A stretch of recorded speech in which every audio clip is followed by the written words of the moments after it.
Bueno, espero que ustedes estén bien.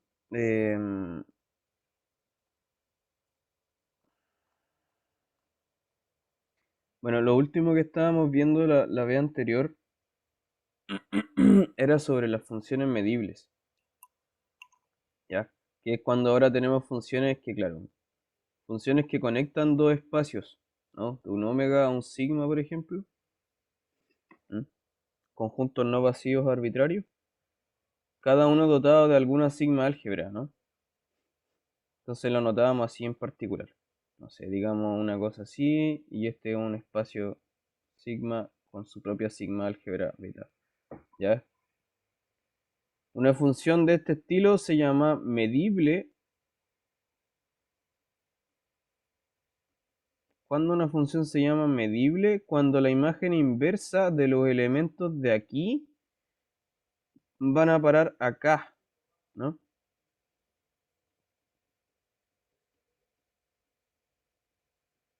Que es como la generalización de la continuidad, que esta idea se ocupa caleta en matemática. Si es que revisó la clase, la última clase, lo comentábamos en todo caso, ¿no es cierto? Porque esta idea compatibiliza las nociones como de las estructuras que se preserven en ambas partes.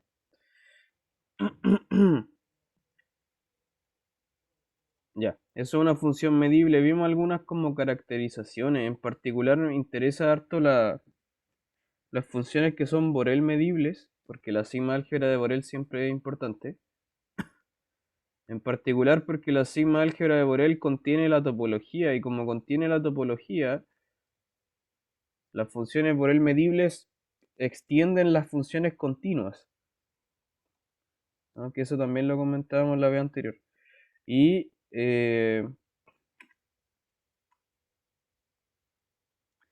en particular también vimos un teorema, una proposición cortita que es una caracterización para saber cuándo una función es Borel medible, ¿no? Si tienes una función así, definida en un omega, a, y lo mandas a los reales completos con su sigma álgebra de Borel correspondiente, entonces esta cosa es medible.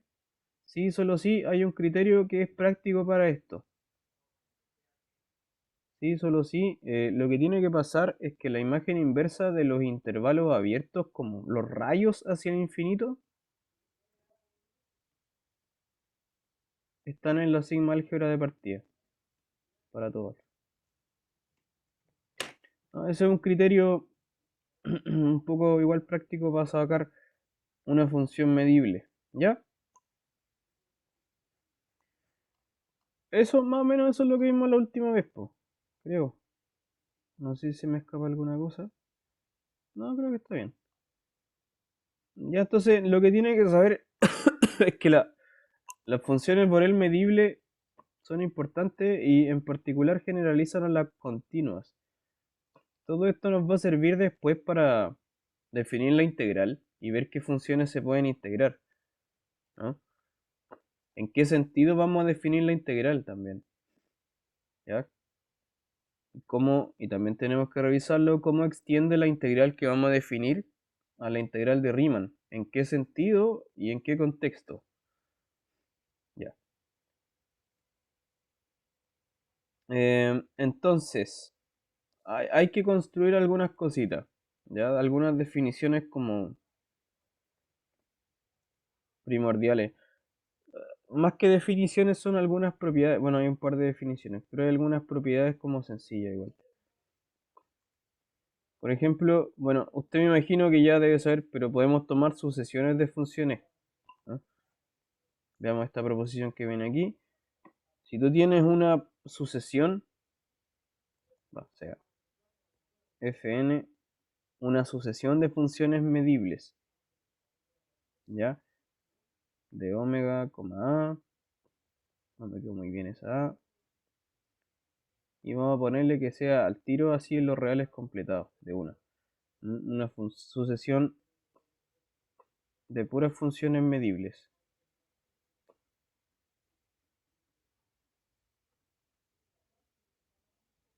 Esta proposición es algo técnico igual, pero sirve para definir unos objetos que son reútiles, que los veremos un poquito más adelante, como aplicados. Entonces vamos a definir otras dos funciones.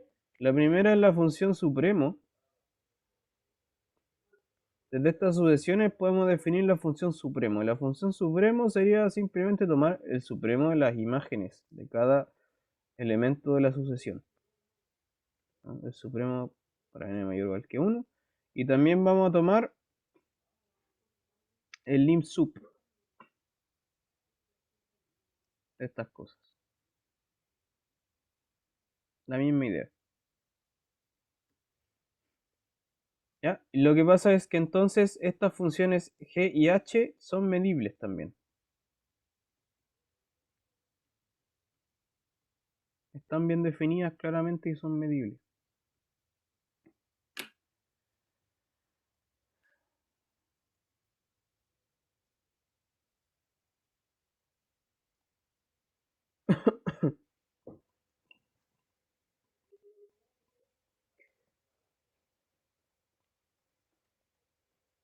Ya, eso. Vamos a ver esto entonces.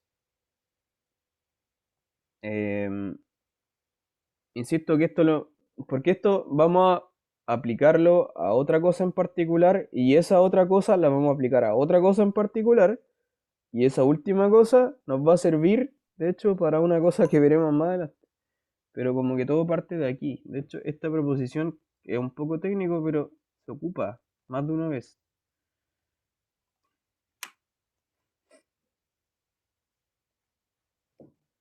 Ya, bueno, y lo mismo pasa, de hecho es la misma análogo, totalmente análogo para el ínfimo y el límite inferior también, ¿ya?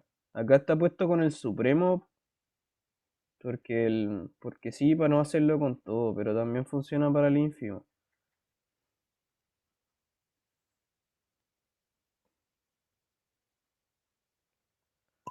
Ya,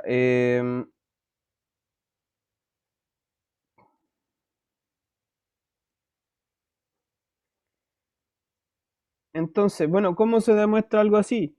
La cosa es ocupar el resultado que acabo de borrar, ¿no? Que es una caracterización para ver cuándo una función es medible o no.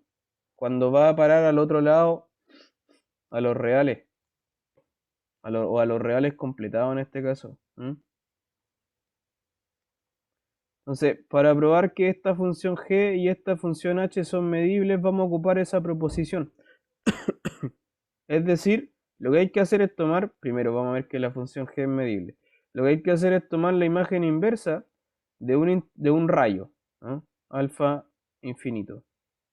Para un rayo arbitrario, para un alfa arbitrario, ¿no? Hay que ver que este elemento, de alguna forma, tiene que estar en la sigma álgebra de partida. Eso hay que demostrar, independientemente del alfa elegido.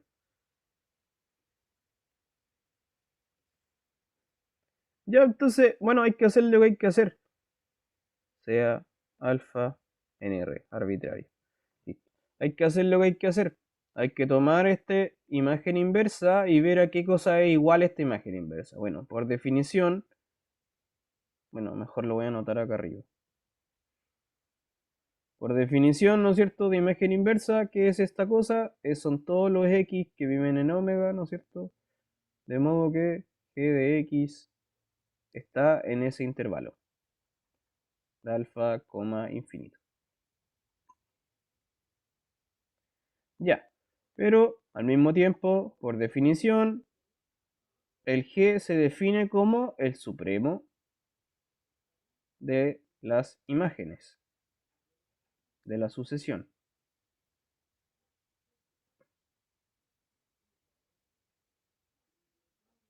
Ya.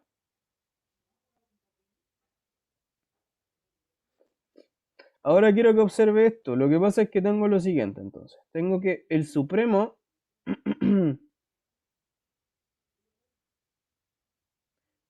para un x fijo, ¿sí? Fijemos un x para un x fijo, para un x fijo. Y para todo n, este supremo es un elemento que vive en este intervalo. Posiblemente es infinito, pero sería un número o es finito más grande que alfa o es infinito derechamente.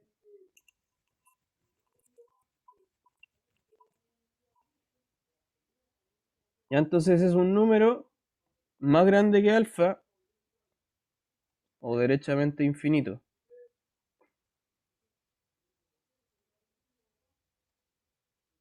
¿Qué es lo que pasa con eso? Que como estoy hablando del supremo, precisamente como es el supremo, ¿qué tiene de especial que sea el supremo? Que el supremo sea más grande que un número. ¿Qué información me da sobre la sucesión en sí? Bueno, como estoy tomando una sucesión y no estoy tomando así como una cosa no numerable de objetos, porque el X está fijo, ¿no es cierto? El X está fijo. Lo que estoy mirando es cómo varía con respecto a la n. Como estoy tomando ese supremo de una colección numerable, alguno de esos elementos que estoy tomándole el supremo para el X fijo tiene que ser un elemento que sea más grande que el alfa o posiblemente infinito. Entonces, esa misma cosa, esta misma pertenencia se tiene que cumplir para algún n en particular, necesariamente. ¿Ya? Tiene que pasar esto para algún n. Es equivalente entonces que se cumpla para algún n o que se cumpla para el supremo. Y eso es simplemente porque, repito, porque estoy sacando un supremo de una colección contable para un X fijo. Entonces esto es exactamente igual, puesto que vale para algún n, esto es lo mismo que tomar la unión de, en vez de poner el supremo tomo los Fn nomás. Porque si vale para algún intervalo en particular, tomo la unión.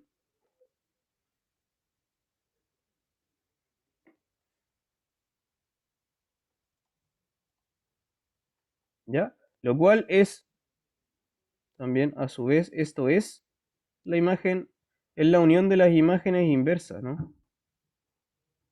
De estos alfa infinitos.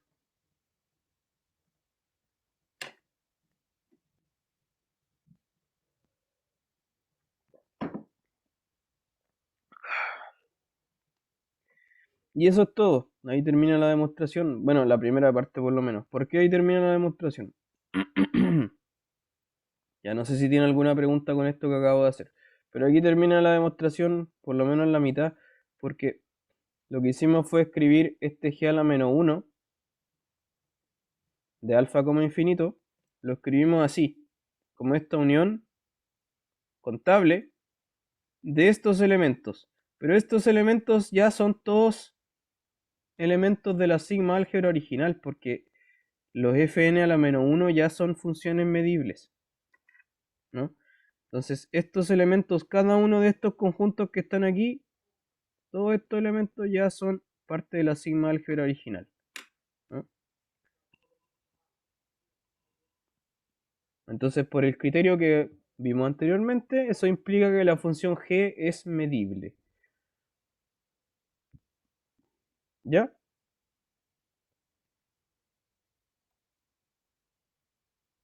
Voy a achicar un poco esto. No, Gonzalo, Dime, no sé si podrías repetir esa parte del Supremo. lo que está en rosado, ¿no? Sí. Ya. Sí, claro. Mira, si quiere, para que le quede clarito esa parte, sí, esa es la parte delicada. Espera. Habría que demostrar esto como por doble contención, ¿no? Esta cosa de aquí, ¿no? Para que le quede así como más clarito porque estas dos cosas son iguales. Ya, por doble contención. Voy a borrar entonces esto que está en rosado.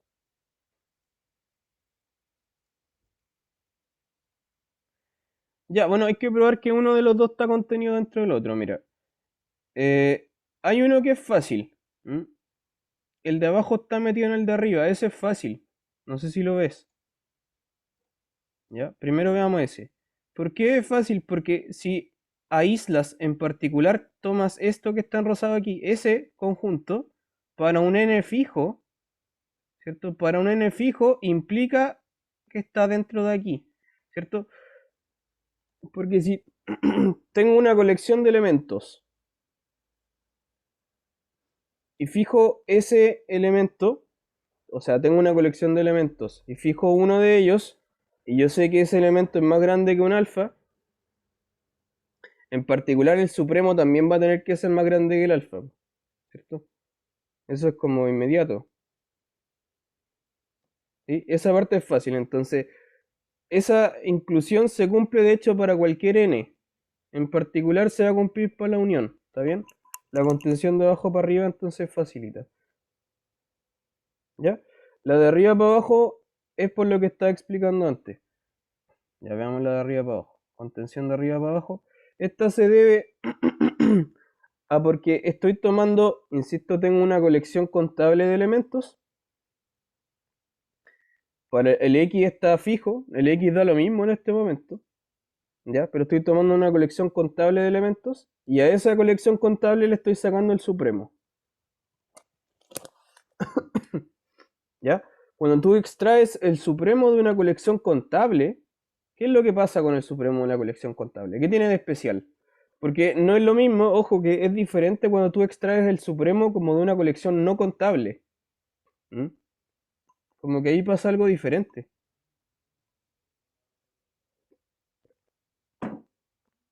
No sé si ve el argumento, como que eso es lo que trataba de explicar. Cuando tiene el supremo de una colección contable,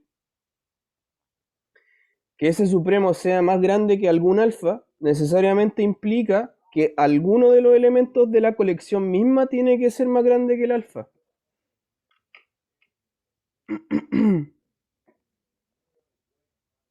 ¿Sí o no? Sí, no, sí, no. Bueno, ese es el argumento en Ah, realidad. no sé. Ya, si quieres lo puedes revisar, si quieres lo quieres pensar, está bien, es un problema interesante ese.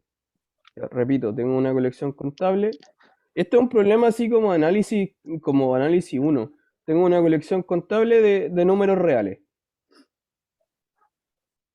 Y tengo que el supremo de ellos es más grande que un número fijo. Entonces alguno de ellos tiene que ser más grande que ese número fijo. Mm, ¿Ya? sí, sí. Ya, eso. Eso, bueno, eso implica la doble contención, entonces son iguales.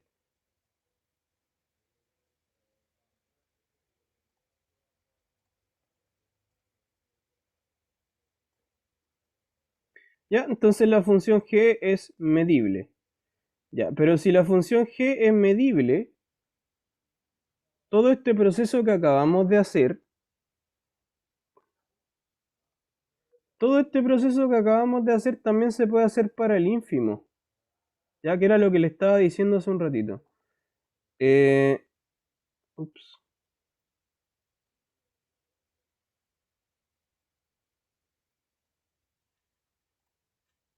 Por lo tanto, si también se puede hacer para el ínfimo, en particular podemos combinar ínfimo y supremo. Y eso es precisamente lo que es el lim-sup. ¿M? Porque eso lo conversamos en algún momento un tiempo atrás. Que el lim-sup se puede definir de varias formas, pero una de las definiciones es así. Es como el ínfimo del supremo, ¿no? El más chico de los más grandes. Este loquito de acá se puede definir así, como el ínfimo, eh, digamos para acá mayor o igual que uno de los supremos, de las imágenes, de los n mayor o iguales que k. ¿Mm? Entonces, si vale para el ínfimo y vale para el supremo, en particular va a valer para el lim-sub. ¿Ya? Eso, entonces, claro, el h inmediatamente se desprende desde la demostración de la g.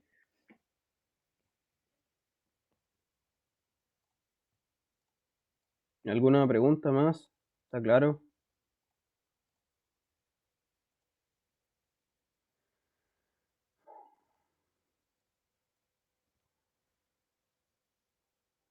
¿Sí? ¿Todo bien? Estoy grabando. Sí, estoy grabando. Ya.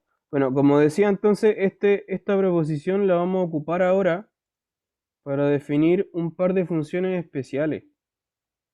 Es una cosa re sencilla en todo caso, pero que sirve. ¿Ya? Entonces voy a borrar. En particular como corolario o definición, pongámoslo como definición. Definición, si uno tiene una función.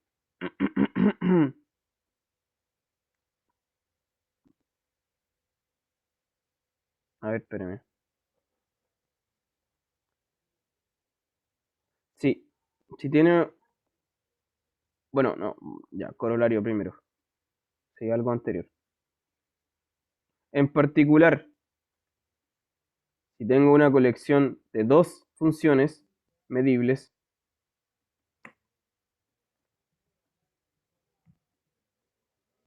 tengo una colección de dos funciones medibles nomás,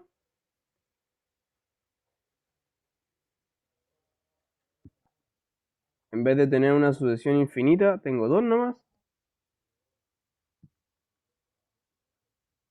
¿ya? Entonces, puedo tomar el máximo de ellos, o el mínimo, ¿no? Esto es una función, una función nueva. El máximo de las dos funciones o el mínimo de las dos funciones. ¿Qué sería eso? Es como punto por punto ir mirando cuál es el máximo de las dos imágenes, ¿no? O punto por punto ir mirando cuál es el más chico de las dos imágenes. Eso da una función nueva, es la función máximo o la función mínima. Y esta función, puesto que en el caso primero sería el supremo, esto es lo mismo, ¿no? Y acá sería el ínfimo, ambas son medibles por la proposición de recién. ¿Ya?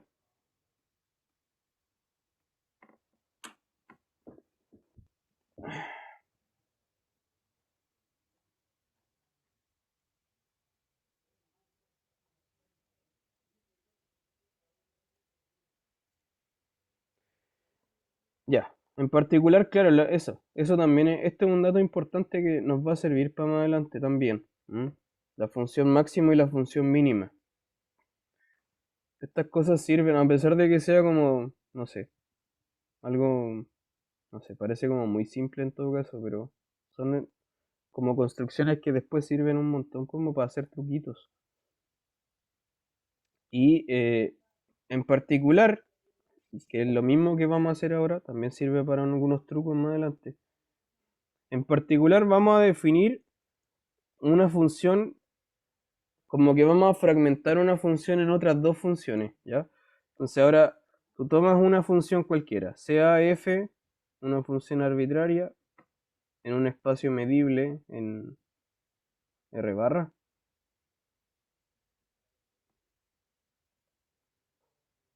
¿ya? Entonces construimos esta función, la función, a ver, definimos esta par de funciones, la función f más y la función f menos, que respectivamente se llaman la parte positiva y la parte negativa. ¿Cómo se definen estas cosas?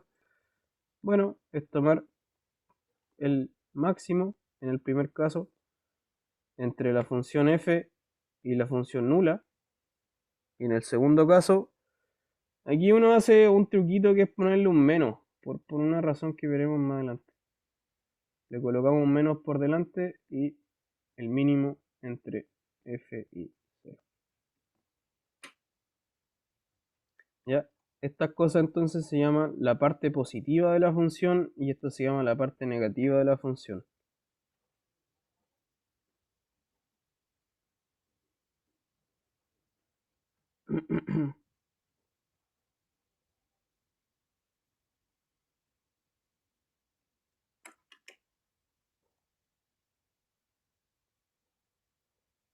¿Ya?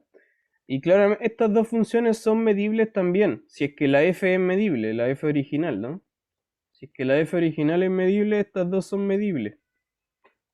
¿Por qué pasa eso? Por el corolario de recién, más el hecho de que la función nula es medible. ¿Por qué la función nula es medible? ¿Por qué la función nula es medible? A ver, ¿quién me puede decir eso?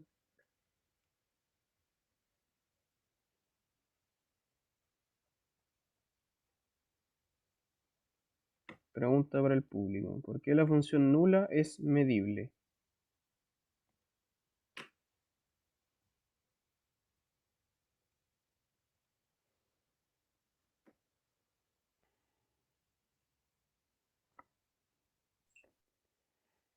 Porque es la imagen inversa de un abierto, ¿no? Por eso es medible. Eso significaría... A ver.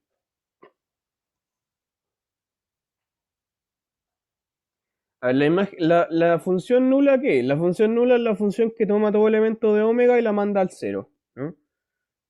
Ya, ¿por qué esa cuestión sería medible? Lo que me está diciendo es que tú, claro, tenés que tomar cualquier...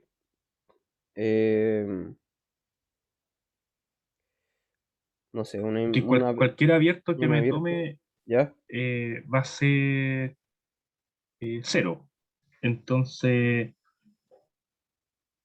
todo abierto va a tener una imagen, la imagen inversa de todo lo abierto Ya, va, va a tener medida, va a ser cero. No, no sé, ahí me confundí igual. ya, no está bien, tranquilo. ¿Por qué la función nula es medible?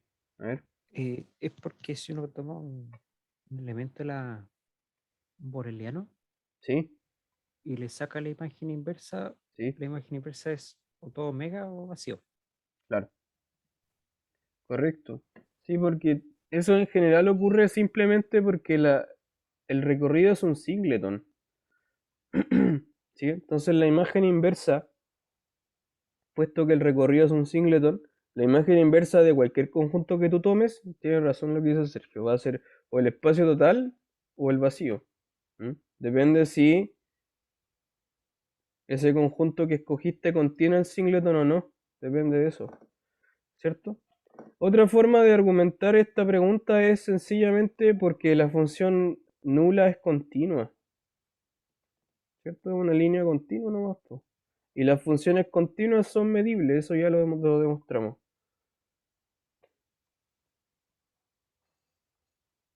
¿Ya? El recíproco no es cierto. Que sea medible no necesariamente es continuo. ¿Ya? Entonces, claro, esta función es continua, por lo tanto el mínimo y el máximo son funciones continuas. Ya. Un dibujito para ver estas funciones, ¿no?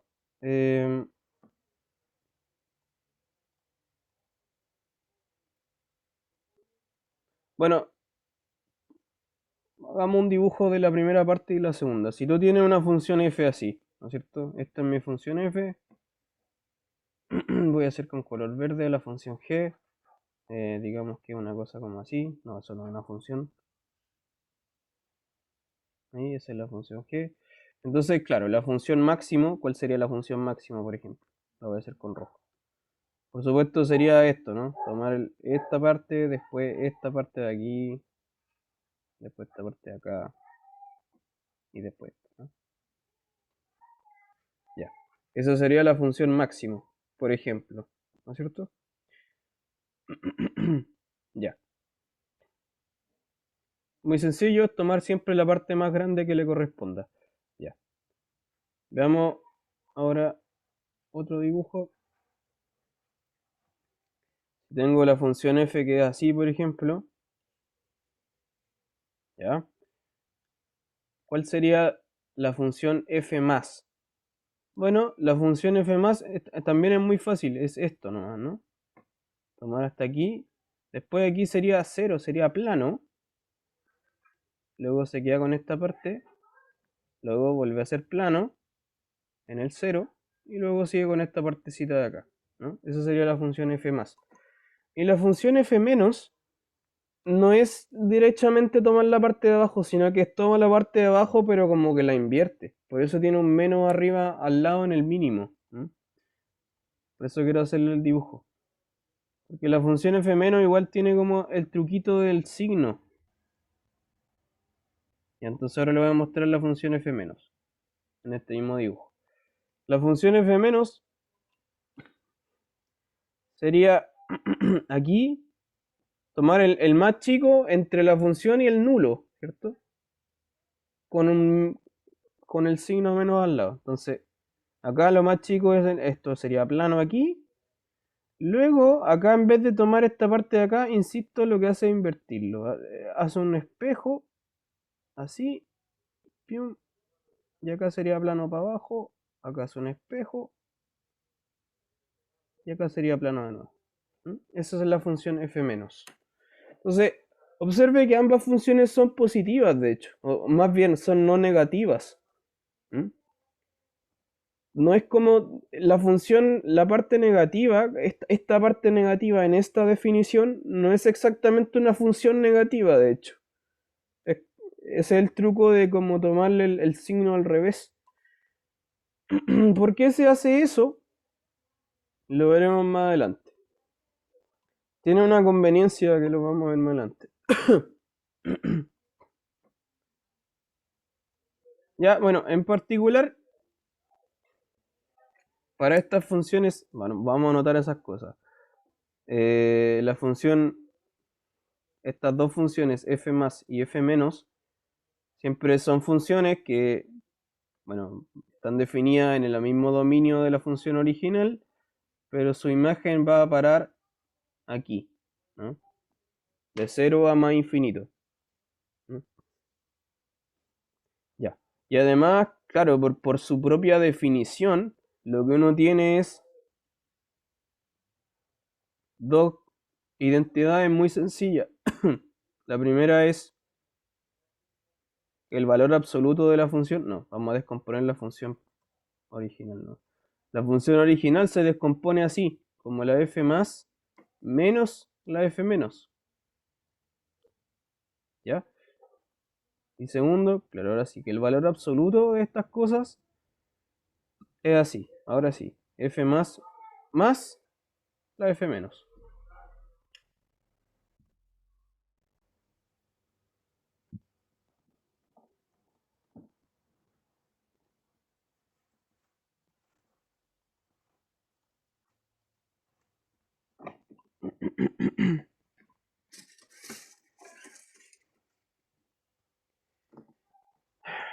¿Ya? Eso. Dos identidades súper fáciles.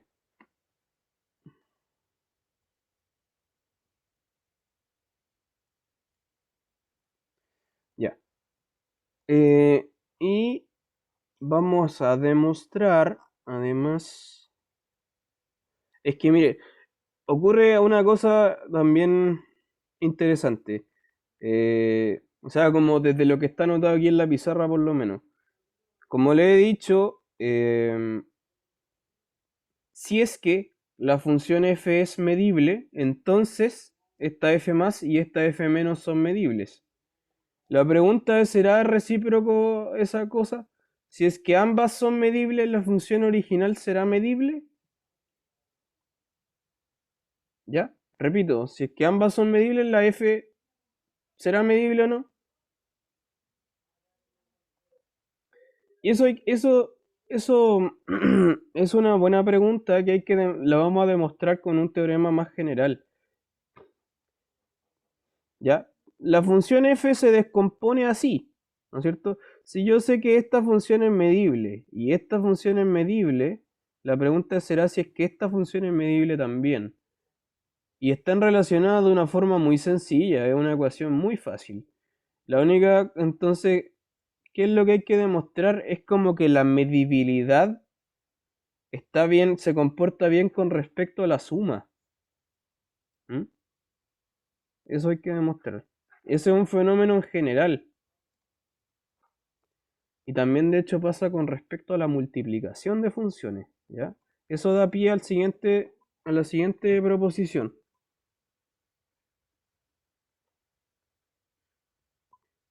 Que permite sumar y multiplicar funciones medibles. ¿Ya? En el caso de los números reales, por supuesto, que todo esto tiene que ver con R. ¿Ya? Sean f y g dos funciones medibles. de un espacio medible en los reales.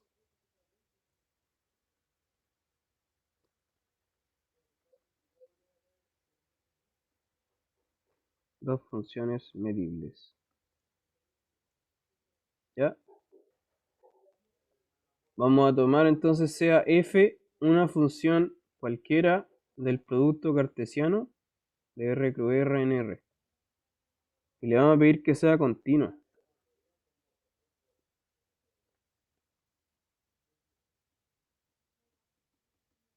Del producto cartesiano. Entonces, la composición de f mayúscula con f y g te da una función medible. Entonces, esta función h de x, definida así como f de f pequeña con g de x, definida así para todo x en omega, es medible. ¿No? Y en particular esto implica que la suma y la multiplicación son medibles.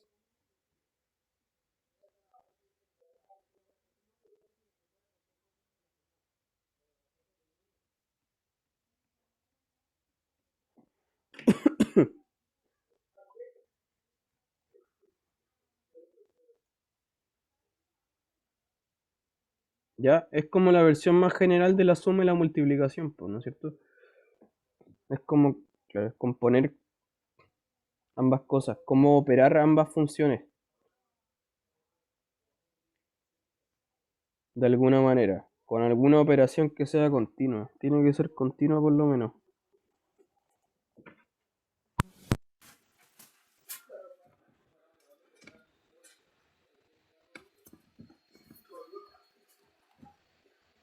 Ya. Vamos a demostrar esta cosa y yo creo que vamos a dejarlo hasta ahí nomás. En la clase de hoy. Por lo menos demostrar esta proposición. Que tampoco es nada difícil. Para nada, es como también hay hacer lo que hay que hacer, ¿eh? Ya.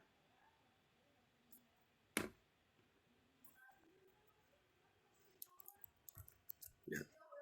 Demostración.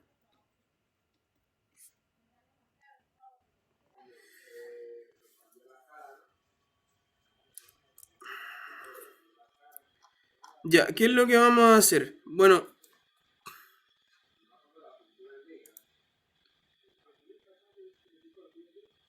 nos vamos a aprovechar del mismo fenómeno de antes, tomar la imagen inversa de un intervalo alfa como infinito, ¿ya? Algún rayo de ese mismo estilo. Entonces, para eso, como además tiene que ser para cualquier alfa, de nuevo. Ya. Vamos a ocupar ese mismo argumento. Entonces, para eso, vamos a fijar un alfa y vamos a definir un alfa cualquiera, número real arbitrario, y vamos a definir este conjunto G sub alfa definido como un subconjunto de R2. Son los pares ordenados U, B, tales que F mayúscula es más grande que alfa. Ahí va a ver la importancia de este conjunto.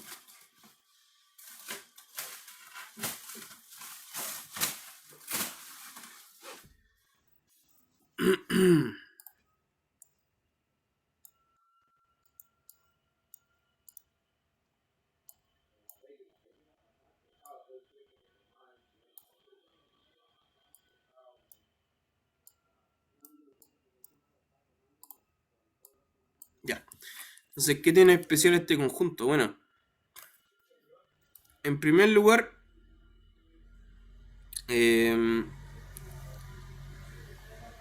como la función f es continua, por hipótesis, ¿no es cierto? A ver, ¿qué es esta cosa? Esta cosa es como tomarle una especie de imagen inversa.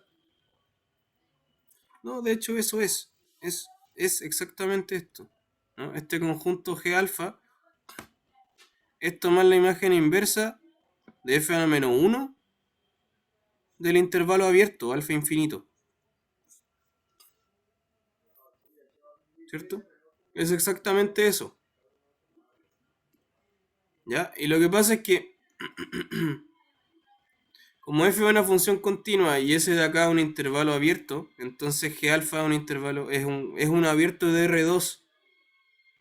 Ya, anotemos eso. Como f es continua, entonces este g alfa es un abierto de R2.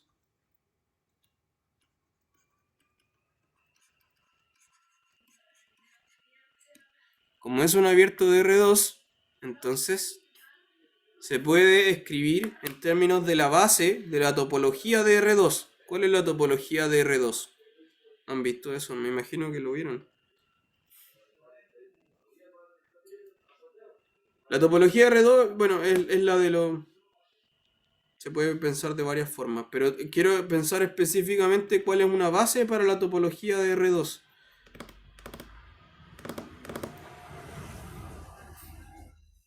Porque podemos, de hecho se pueden pensar en dos bases de la topología de R2. Podría ser la de los espacios métricos, son las bolas abiertas. Por ejemplo, sí, se puede pensar en esa. ¿Ya?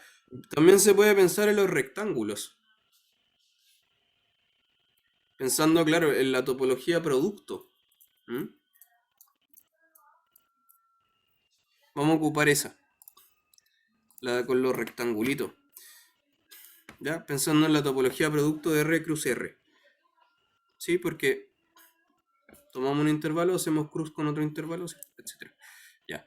Entonces, como esa cosa me da una base para la topología, esto significa que G sub alfa se puede escribir como una unión contable, ¿cierto? Esa es una gracia que tienen las bases de la topología, una unión contable de rectángulos.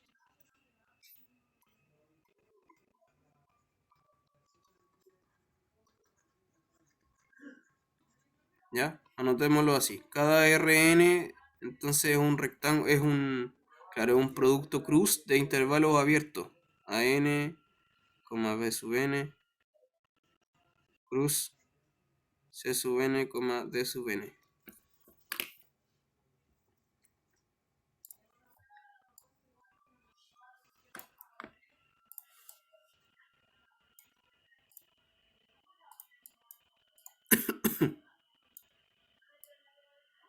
Ya.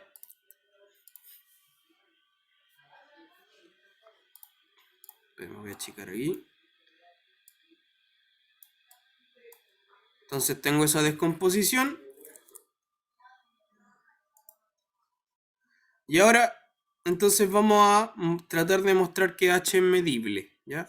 Para mostrar que H es medible, entonces vamos a mirar la imagen inversa de H, que era la función que queríamos estudiar en este conjunto. Alfa como infinito.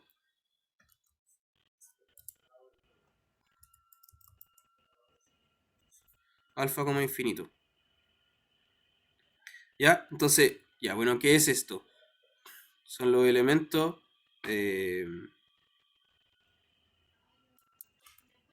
son todos los X en omega, por definición, ¿no es cierto? Volvamos al H. Entonces, todos los X en omega, tales que H de X, entonces es, bueno, más grande que alfa o posiblemente infinito. ¿Ya? Por definición, entonces, ¿quién es H de X? Bueno, es tomar, claro, los que son f de X, g de X, ¿no? F mayúscula de f de X, g de X. Esto tiene que ser más grande que alfa. Esto es lo mismo que estábamos mirando recién, porque sería tomar la imagen inversa, que son los G alfa que estaban puestos al principio. ¿Ya? Es decir, que el par ordenado f de x, g de x esté en G alfa. Pero G alfa se escribe como la unión de los rectángulos. Entonces estos son todos los pares, son todos los x tales que los pares ordenados, entonces están en esta unión de rectángulos.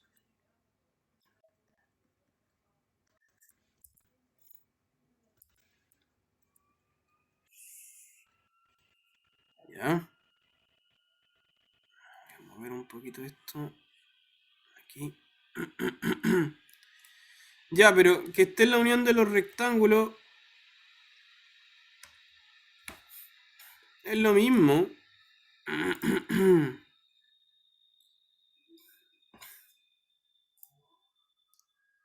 Perdón. Es lo mismo que tomar la unión de los elementos tales que pertenece cada uno a cada rectangulito, ¿no? F de x, G de x esté en los rectángulos. Voy a borrar la parte de acá. Y ahora ocupamos la descripción de cada rectángulo, que era, bueno, un cruz de dos intervalos abiertos.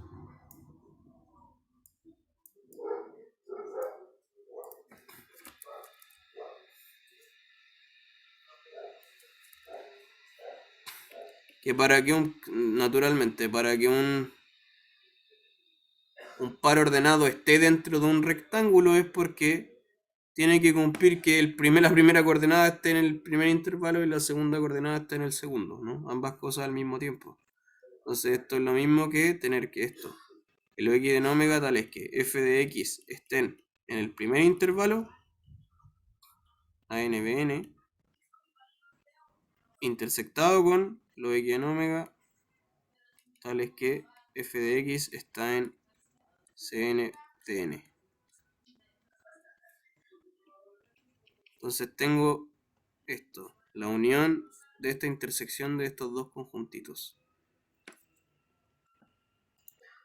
Pero estos dos conjuntos ya son medibles, ¿no? Porque estas cosas de acá, de nuevo, son imágenes inversas. Esta es la imagen inversa de ese intervalo.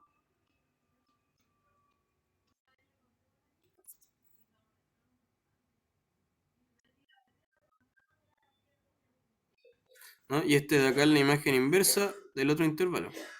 Ah, puse F, peraje, acá.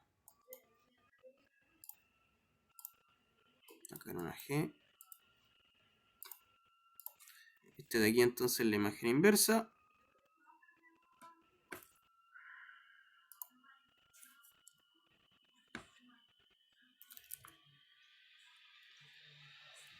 De este de acá. Entonces tengo una intersección de conjuntos medibles, la unión de conjuntos medibles, toda esta cuestión al final va a ser todo medible. Toda esta cuestión finalmente está en la sigma álgebra de partida.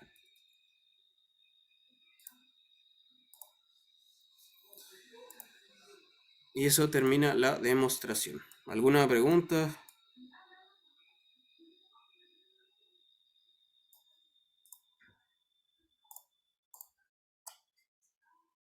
¿Dudas?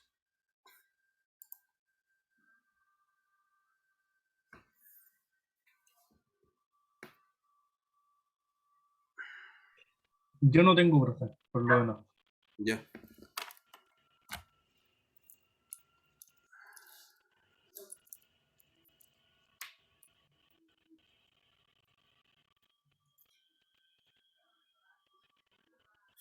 ¿Alguien tiene alguna consulta? No, yo no. Ya. Bueno, qué bueno, pues. Ya estamos listos, vamos a quedar aquí. La próxima clase, el día viernes, vamos a ver un concepto que es como ¿cómo decirlo? Es como la base, como que simplifica las funciones. ¿Ya? Un pequeño adelanto de lo que vamos a ver. Como que tú tienes una función y como que la puedes fragmentar en unas partes más sencillas. Y esas partes más sencillas, que tienen una definición precisa, que es como una descomposición más simple, esa descomposición más simple es desde donde vamos a definir la integral. ¿Ya? Vamos a definir entonces esta cosa y después vamos a definir la integral ahí. Y después se generaliza como el resto de todas las funciones, ¿ya? Eso, spoiler. Ya, pues, nos vemos entonces, que estén muy bien. Chao, chao. Yo, profe, gracias. Chao. Soy Sergio.